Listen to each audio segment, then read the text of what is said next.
അടുക്കളയിൽ നിന്ന് അരങ്ങത്തേക്ക്. അതെ, തീർച്ചയായിട്ടും. അതെങ്ങനെയായിരുന്നു ആ ഒരു വരവ്? അടുക്കളയിൽ നിന്ന് ബിസിയായി പാചകം ചെയ്യുമ്പോൾ അത് കല്യാണം കഴിച്ച് ഉള്ളൊരു ജീവിതം, ജോലിക്കൊന്നും പോയിട്ടില്ലെങ്കിൽ സ്വതവേ എന്താണ്ടാവുക, രാവിലെ എണീക്കുന്ന, ഫുഡ് ഉണ്ടാക്കുന്ന, മക്കൾക്ക് ഭക്ഷണം കൊടുക്കുന്ന, ഇതൊക്കെ തന്നെ.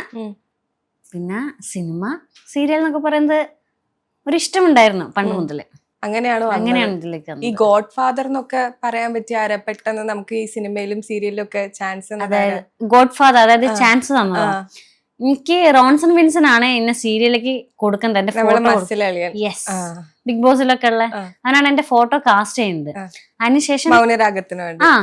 അപ്പൊ അതിനുശേഷം ജോസേട്ടൻ എന്ന് പറഞ്ഞ അതിന്റെ ഒക്കെ മെയിൻ ഹെഡ് ഏഷ്യാനെറ്റിലേക്ക് അയച്ചു കൊടുത്തിട്ട് എന്റെ ഫോട്ടോ അപ്രൂവ് ആയിട്ട് ഞാൻ പോയിട്ട് ചെയ്യുന്നത്. സൗന്ദര്യമുള്ള മുഖം കണ്ടാൽ അപ്രൂവ് ചെയ്യല്ലോ. പാടുന്ന എത്ര സമയം എടുത്തു ഇന്നത്തെ ഒരു മേക്കപ്പിന് വേണ്ടി? എന്ത് ചോദ്യാണ്!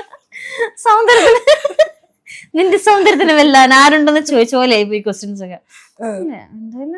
ഒറിജിനലി ഉള്ള അങ്ങനെയൊന്നും അല്ല, പിന്നെ ഒറിജിനലി മേക്കപ്പ് ഇടും സാധാരണ. എന്നാലും എത്ര സമയം എടുക്കും നോർമലി മേക്കപ്പ് ചെയ്യാൻ വേണ്ടി? നമ്മൾ ചെക്കന്മാർക്കൊക്കെ അറിയാനുള്ള ഒരു ആഗ്രഹം ഉണ്ടാവില്ലേ? ചെക്കന്മാരിന്റെ മേക്കപ്പിന്റെ കുറിച്ചാലൊക്കെ നിൽക്കില്ലേ?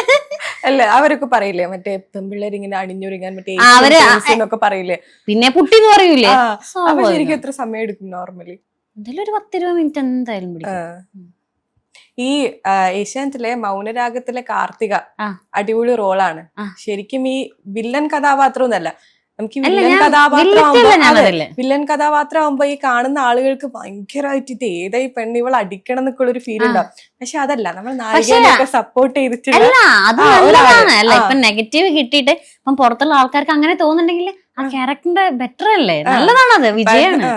ഞാൻ എന്റെ അമ്മേന്റെ അടുത്ത് ചോദിച്ച് എങ്ങനെയാണ് ഈ മൗനരാഗത്തിന്റെ കുട്ടി ഞാൻ ഇന്റർവ്യൂ ചെയ്യുമ്പോ ഭയങ്കര പാവാട്ടോ, നമുക്ക് നായികേനൊക്കെ ഇങ്ങനെ സപ്പോർട്ട് ചെയ്ത് കാണുമ്പോ ഞാൻ ചോദിച്ചു എന്താണ് ഇവരെ ക്യാരക്ടർ? അപ്പൊ പ്രകാശ് ചേട്ടന്റെ ആദ്യ ഭാര്യ, അതെ ആദ്യ ഭാര്യയിലുണ്ടായ കുട്ടിയാണ്.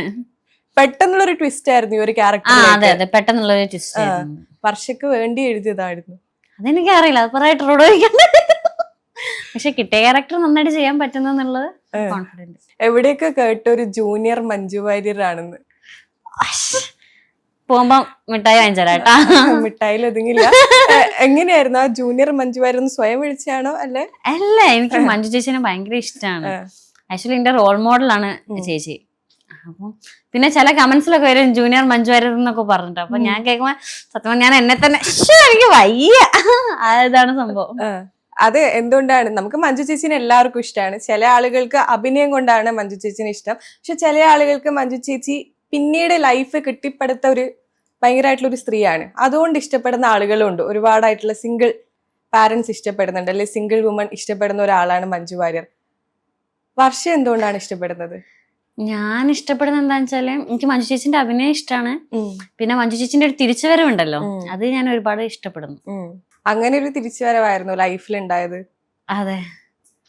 എങ്ങനെയായിരുന്നു? നേരത്തെ നമ്മൾ പറഞ്ഞു അടുക്കളയിൽ നിന്ന് അരങ്ങത്തേക്ക് വന്നു എന്നൊക്കെ. ഞാൻ പഠിക്കുന്ന സമയത്തായിരുന്നു എന്റെ കല്യാണം. ഒരു 19 വയസ്സിൽ ഞാൻ കല്യാണം കഴിച്ചു. ലവ് മാരേജ് ആയിരുന്നു? അല്ലല്ല, വെൽ അറേഞ്ച്ഡ് മാരേജ്. ചായ ഒക്കെ കൊടുത്ത് ഞാൻ കെട്ടിയതാണ്. പിന്നെ കല്യാണം കഴിഞ്ഞു. നാളെ പേരോ കാര്യങ്ങളോ ഒന്നും ഞാൻ വെളിപ്പെടുത്താൻ ഇഷ്ടപ്പെടുന്നില്ല, അത് അവരെ പ്രൈവസി ആയിട്ട് അവര് പോട്ടെ. അപ്പം കല്യാണം കഴിഞ്ഞു, കുഴപ്പമൊന്നുമില്ലായിരുന്നു, ലൈഫ് കാര്യങ്ങളൊന്നും കുഴപ്പമില്ലായിരുന്നു. പക്ഷെ എവിടെയോ ഒരു നിമിഷം നമ്മള് വീട്ടിനുള്ളിൽ തന്നെ ആയിപ്പെടുക എന്നുള്ള, കല്യാണം കഴിക്കുന്ന ആ സമയത്തൊക്കെ നല്ല ഹാപ്പി മൊമെന്റ്സ്. 19 വയസ്സിൽ കല്യാണം കഴിഞ്ഞു. വളരെ ചെറിയ പ്രായം. ഇപ്പൊ ആലേക്കും വളരെ ചെറിയൊരു പ്രായം. കാരണം അന്ന് ഞാൻ ആർട്സ് കോളേജിലായിരുന്നു പഠിച്ചത്, JDT. അപ്പൊ എന്റെ സറൗണ്ട് ഫ്രണ്ട്സ് അധികം മുസ്ലിംസ് ആയിരുന്നു. അപ്പൊ എല്ലാരും കല്യാണം കഴിച്ച് പോകുമ്പോ എല്ലാരും പറഞ്ഞ് കല്യാണം കഴിച്ചാൽ നല്ല സുഖമായിരിക്കും, അടിച്ചു പൊളിക്കുക, ട്രിപ്പ് പോവുക. അപ്പൊ നമുക്കിപ്പം വീട്ടിൽ നിന്ന് എവിടേക്കെങ്കിലും ഒന്ന് വിടണമെന്നുണ്ടെങ്കിൽ വീട്ടുകാരോട് ചോദിക്കണം, അച്ഛനോട് ചോദിക്കണം, അമ്മനോട് ചോദിക്കണം, കല്യാണം കഴിഞ്ഞിട്ട് പോവാന്ന്. പക്ഷെ അങ്ങനെയൊന്നും അല്ല കേട്ടോ.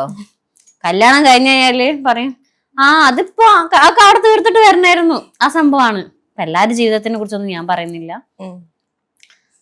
നമുക്ക് ഇഷ്ടപ്പെട്ട കാര്യങ്ങളൊക്കെ ചെയ്യാം, അതാണ് ഞാൻ പറയുള്ളൂ.